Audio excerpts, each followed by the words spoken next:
Anyway, here we are. I'm going to talk about, or it's my intention to talk about, or start with at least, and then where, um,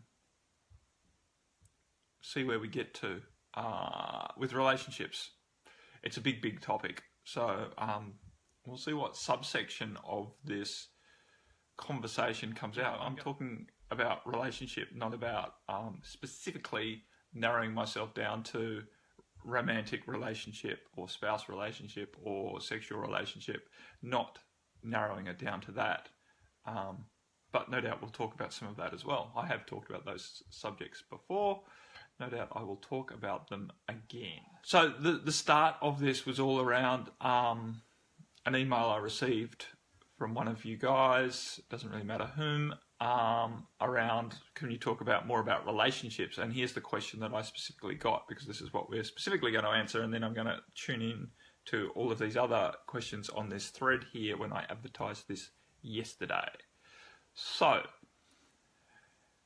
I'd like to put forward the topic of relationship, the expectations within relationships and judgments of the expectations, which is a great distinction, right? We all have expectations and then we judge whether we're meeting those expectations. And, it's not a big deal that we're aware that we have expectations, because being aware of the expectations is just aware of the programming that we're carrying from the past. So, I still have expectations about lots of things. Hey, Lindy, how are you? So, I still have expectations about a lot of things, but that doesn't necessarily limit me too much unless I get into the mental behavior of judging whether I am meeting those expectations, right? So, aware that expectations still exist, and yes, that is a limitation of some sorts, but it's manageable if I'm just bringing awareness to it and not reacting to it, e.g. noticing when I don't meet those expectations and then making myself wrong about that. Fine to notice that I don't meet the expectations, that's actually a really good thing. I do something and go, that's not up to what I expected would happen. And then I have choice, right, at that moment. With that awareness, I go, I'm aware that I didn't meet my expectations here, or someone else didn't meet my expectations. I have expectations that my kids are going to do something and they didn't do it. Now, in that moment, I have a choice as whether I judge my kids as good for nothing, lazy, just teenagers. I can bring all sorts of judgments into the analysis of why they didn't meet my expectations, right? And that's choice. I'm now at choice. I'm now choosing how I'm going to mentally respond, physically respond, as in verbally respond, whether they're here or not, right? Because quite often my expectations might be that they're home before dark, and they're not, right? So now I'm at choice as to how I respond to that. And that's the point, right? Relationships will often, always, in fact, not meet our expectations. Our expectations are simply predetermined outcomes that we expect to have, right, based on our historical programming, based on our desires, right? We set expectations a lot of the time based on our desires, which has no real logical there's no real logic behind why we expect it to happen that way, but that's kind of how we want it to happen, and we want to get what we want, so we now expect our desire to be met, even though it's quite illogical to do so. And I'm a great one for not living by logic these days, right? And so, great, set expectations about what you desire to have happen, but then, much like as I talked at some time, I've forgotten now, but I have been talking about maintaining your intentions, right? And so, it's the same thing. Expectations and intentions are quite often overlap, and it's all very well to set intentions, but you need to maintain those intentions to have the outcome you desire, to actualize the outcome. And expectations are much the same. You can have an expectation. Hi, Myra, how are you? And Jackie, you can have an expectation, fine, but did you do anything to enhance the possibility that that expectation is going to be met? Or did you just expect that it was going to happen because that's what happened last time and that's what you want to have happen, right? Expectations are funny things. It's quite pompous of us, it's quite egotistical of us to expect outcomes just because we expect them, right? Not wanting to be judgmental, but it is, right? It is quite an interesting trait of humanity that we just expect things. A lot of people expect things never to change. Oh, that will never change. Oh, yes, it will.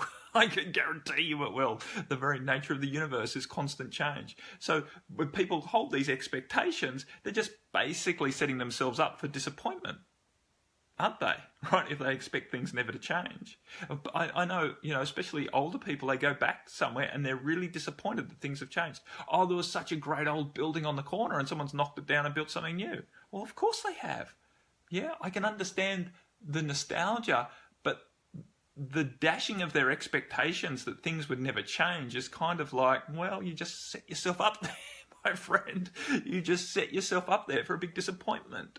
Why would you expect it not to change? Anyway, it's just I haven't got very far into relationships here, but it's kind of the background, because this is underpinning a lot of our issues with relationships, because we expect people to never change, or we expect them to change really quickly after we just ask them to change, right? Both of which are unrealistic expectations. Yes, things continually change, but with a lot of people, their entanglement in their past behavior, their entanglement in their habits is going to prevent them from changing quickly. The possibility is still there, but it's a small possibility that they can have a miraculous quick change. More than likely, they're going to have a slow evolution as their reactions or responses to the universe get mirrored back to them and they learn. People do keep learning, although we look at some people and go, it's a pretty slow process, right? Grass is growing quicker than they are learning or evolving. And, right, there's no rush. God has no expectations that we're going to evolve over a certain period of time, right? Time doesn't even exist in a higher realm. That's a linear construction of this realm. Anyway, I should have brought water with me. So let me keep trying to get through the question. So, I like the expectations within relationships and the judgments of expectations, etc. How do you maintain balanced, harmonious relationships with all? Well, generally you can't, right?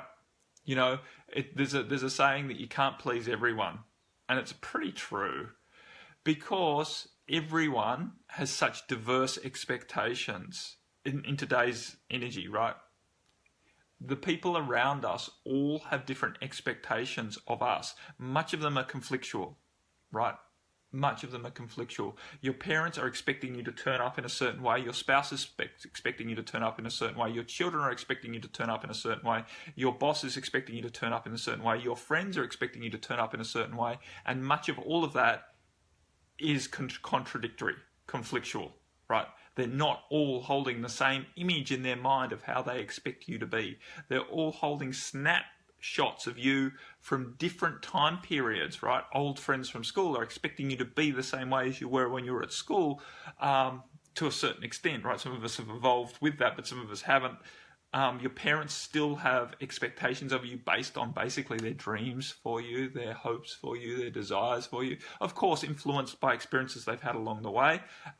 Your boss has an expectation of you based on his desires for what he wants from an employee, and basically his knowledge of you as well. And he's sort of molded those together to expect how you're going to keep behaving for him. So it's complex, right? And if you gather all the people who hold expectations around how you are, who you are, what you are, into the same room, and then show up as yourself authentically, more than likely you'll disappoint all of them. on a level. But then on another level, as their expectations are dashed, then they can actually feel into the energy of who you are. And if they feel that you are authentically happy in who you are, then most of those people are going to get over themselves, over their expectations, and become affected by the happiness, the vibration at which you are maintaining, right? So they're going to be uplifted by the authenticity of who you are, and not worry so much that their expectations of how you are and how you're supposed to keep sacrificing yourself in order for them to be happy is not there, right?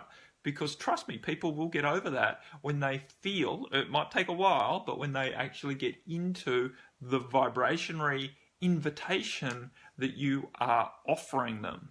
And so now we're sort of getting into the guts of how to do relationship. In my opinion, it's to be authentically yourself and happy in yourself, and to let go of trying to meet the expectations that others are holding for you, because those expectations that they hold for you is a huge limitation, right? It's a huge limitation. We haven't even got into the expectation you're holding for yourself, which is some sort of amalgamation of all of those expectations that others are holding about you. Hey, Sonia and Myra, welcome, welcome. So it's exciting, right?